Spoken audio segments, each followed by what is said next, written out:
We have a lot in store for you today. Again, we have another learning session coming up. Let's learn how powerful visuals and design go beyond aesthetics. They tell stories, build identity, and transform creativity into real business value. So let's see how design can bridge a gap between ideas and impact. Please welcome onto the stage co-founder of Plus63 Hydra Design Group, Dan Matutina.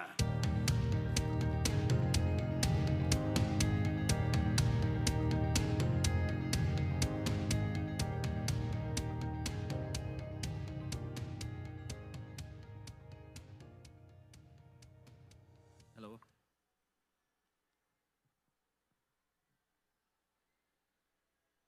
Sorry, timer ko lang sarili ko.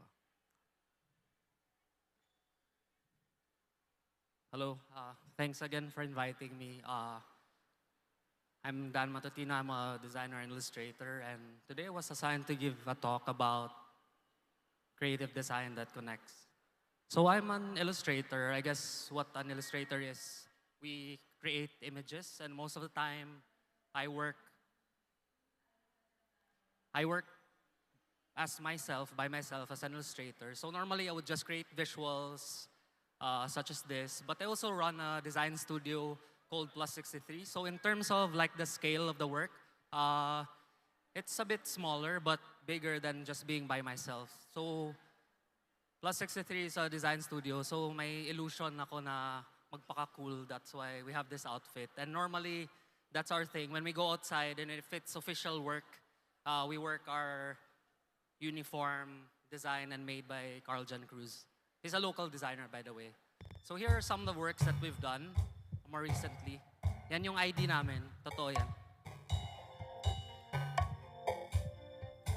So we work on like brand work, identity design, and sometimes we would organize events like Manila Illustration Fair. But in general, the core of our work is really graphic design, a bit of illustration, but essentially a lot of it also goes around branding. So we work on collaborative projects, we would design objects, a bunch of different things. So in terms of like the design work that we do, it's very multidisciplinary.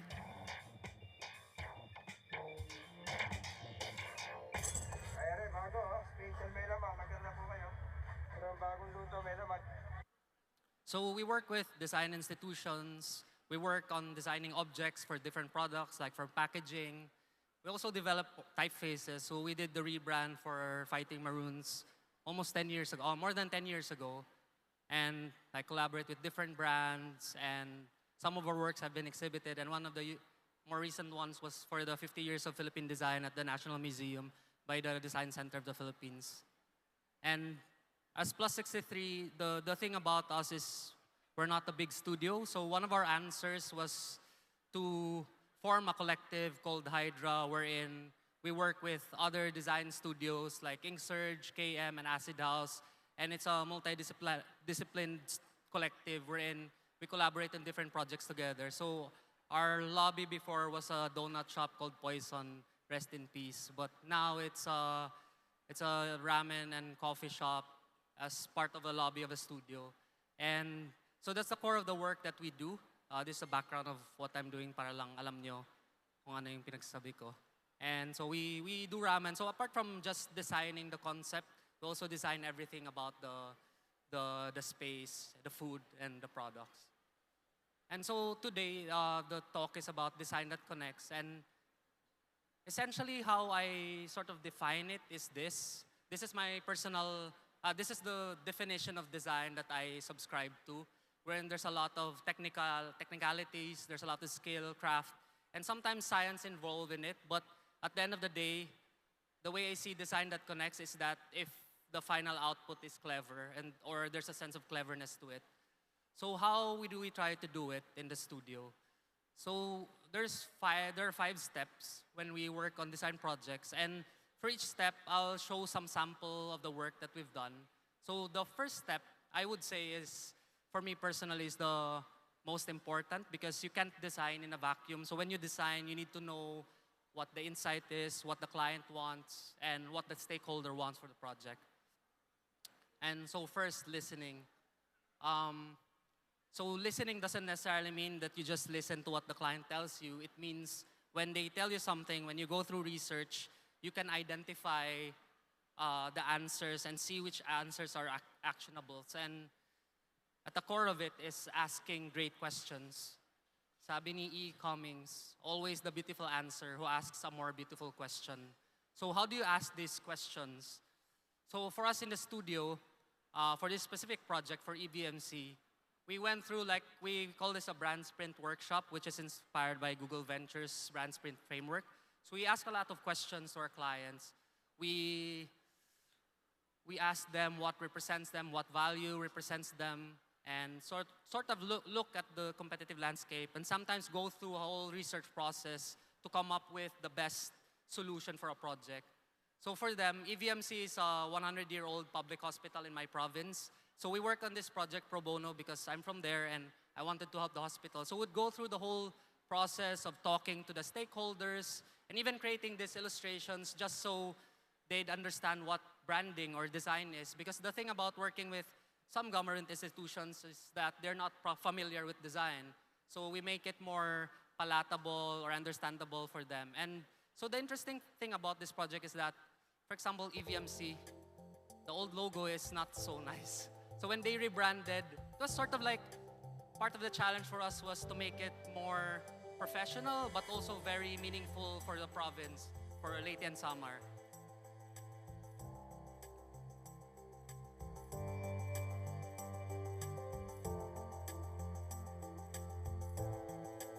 So the solution was sort of simple, but all of it is because, you know, like learning what the space needs, and essentially it's just a cross to represent healthcare and health services. But for us, we go through this whole thing of explaining it via video because some people really understand in the format of a moving image versus just someone talking and going through slides.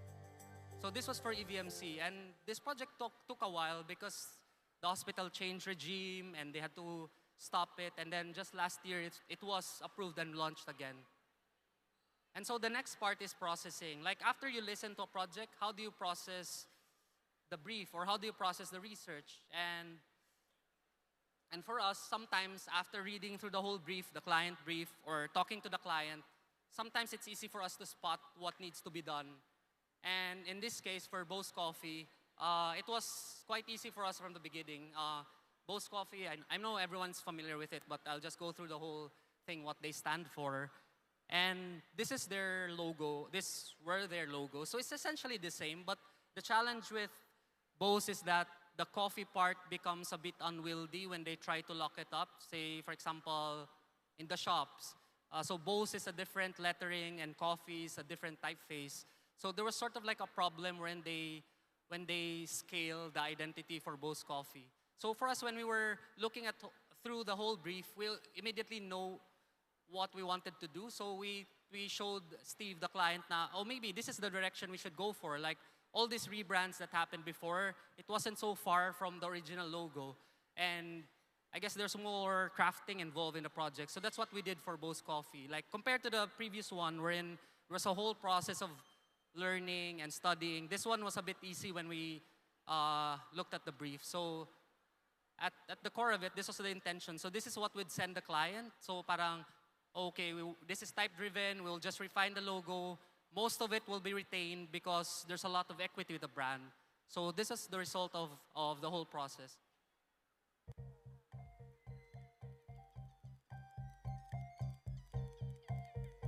So it's essentially close to what they have, but crafted differently. And what we did was we designed our own typeface called Bose Marker, just so it becomes easier for them to use in different permutations and applications. So in some of the newer Bose now, they're using the typeface and the new logo.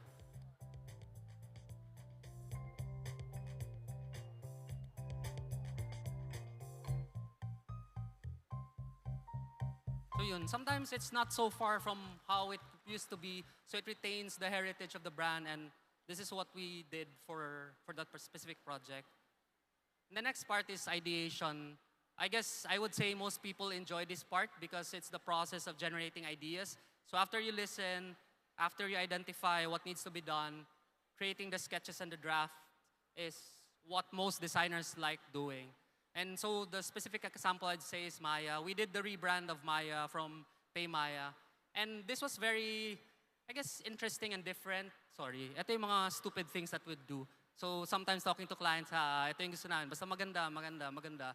Anyways, so when you present to client, it has to be a bit serious, more serious. But still, the idea was there wherein maybe association with birds, but not very literal.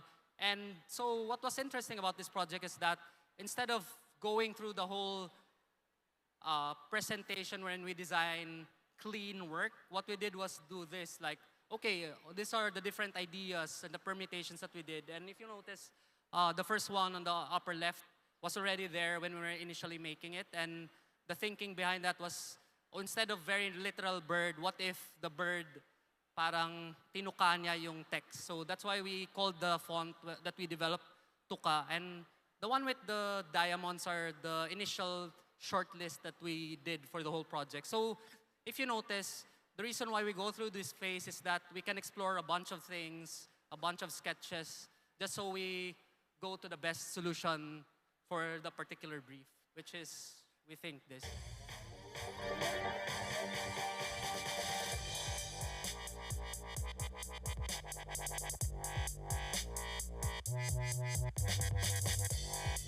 So yan yung tuka na iniisip namin na parang kinakat off yung bawat part ng aspect of the typeface. So we would design the guidelines, the colors, and how the elements will be translated in different permutations and materials. So a lot of the advertising that came out of it, we had nothing to do with it, but we worked with the different ad agencies who worked on the project just so yung mga elements, yung intention are implemented in various different things. So we designed the initial cards. The motion design was done by Acid House, one of the members of Hydra.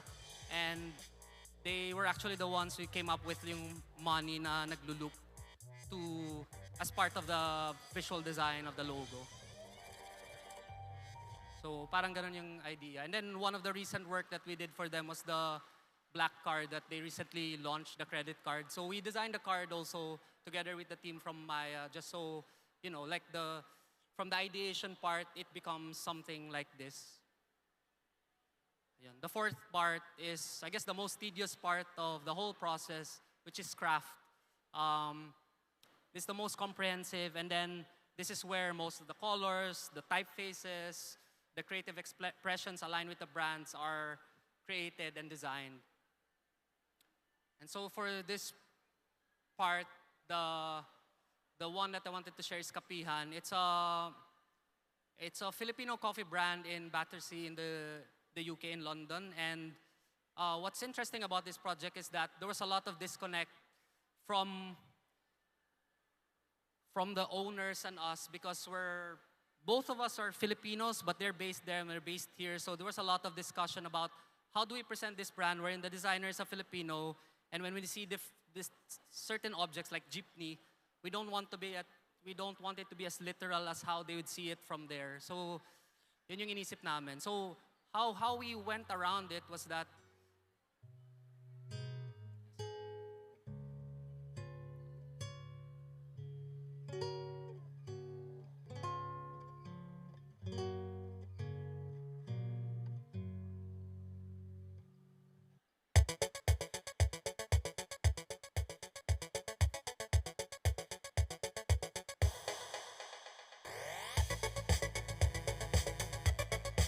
yung inisip namin was sort of mix and match weaving, which they were much into, but we tried to resist. So we thought, okay, maybe we mix it with like a bit more, dot pixely execution of the different visual instead of super traditional looking. But we still employed and used different visuals that are close to the Philippines, just so, their audience there would get a connection of what the Philippines is based on the brand that we did. So we executed different, like the wayfinding, the design of the space, the various different materials that you'd see in their shop.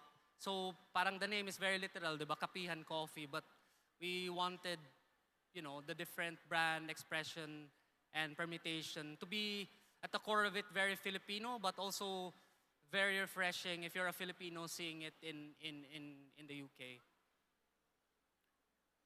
So, ganun siya. Iba-ibang materials. We made a bayong na tote bag, na ano siya, burda din siya. And we also developed our own typeface. If you notice, a lot of our work are also cored on the typefaces or the font. And for this particular project, there's a lot of crafting involved. We called the font Quadra kasi quadrado. And it's also unique and very special for them. So yung last aspect of this is production. So parang there are 5 steps, no? So production sometimes gets lost in the whole thing, but production is very important because no matter how you design something or create something, if it's not produced well, then a lot of things get lost in the whole expression of the brand. So for us, we're also crafters ourselves, so we understand how it's done. And for this particular project, this is interesting because sometimes our work, well, a lot of times our work is branding, but a lot of some parts or aspects of branding is the end product, which is for this particular project for Ateneo Art Awards was the trophy. So aside from doing the branding, one of the challenges that they had, Sina Ateneo, was that it's always complicated to develop or produce their trophies because the process of creating it is complicated. So for us, the brief was create a unique trophy design, but easy to produce. So if you look at all the sketches that we have here, those were the initial ideas that we had. And then eventually, we had to craft everything. Wherein, if you look at the right side, the thinking was that, okay, we just use one thickness and sheet of acrylic. It can be in different colors, but it should look, I don't know, cool pa rin when we execute it. So this was the top view of it. And then the solution was to use repetition and pattern, but in various sizes, just so we can create something unique and interesting. So this is how it looks. So parang ganun siya. We retained the triangle because that's the identity of Ateneo Art Awards. But if you look at it, this are just all the same thickness of acrylic sheets, but may varying sizes lang of the holes inside it, the cutouts. So parang ganun siya. And then there are various versions of it wherein we interchange different colors in between, layers of the trophy. So parang ganun siya. Like, craft is not just asking a printer to print something. Sometimes it's going through the whole process and developing it yourself. And then from craft, you do go to production wherein it can look something like this. So yun, like the 5, for us in the studio, these are the 5 steps in the whole process wherein how we think we can come up with a design that connects.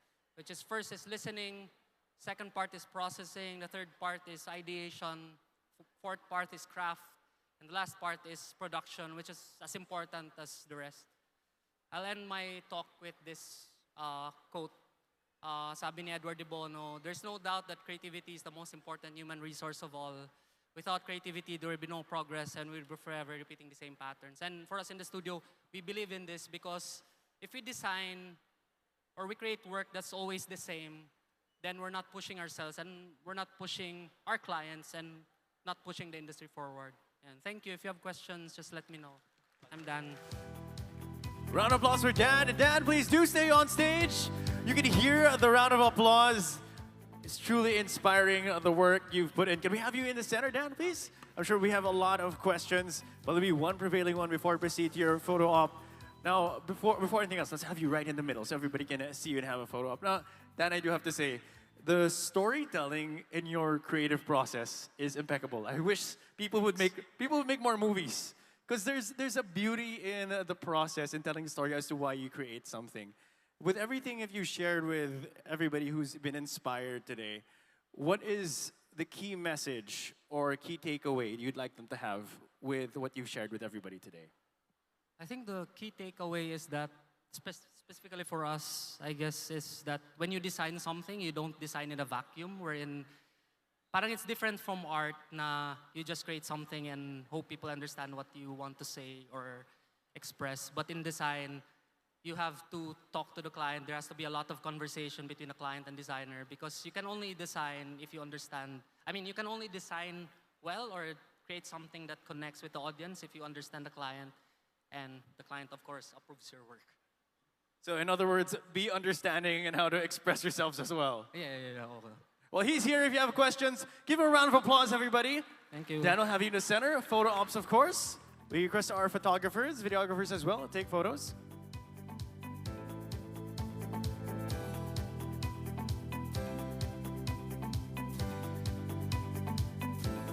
Dan, thank you so much.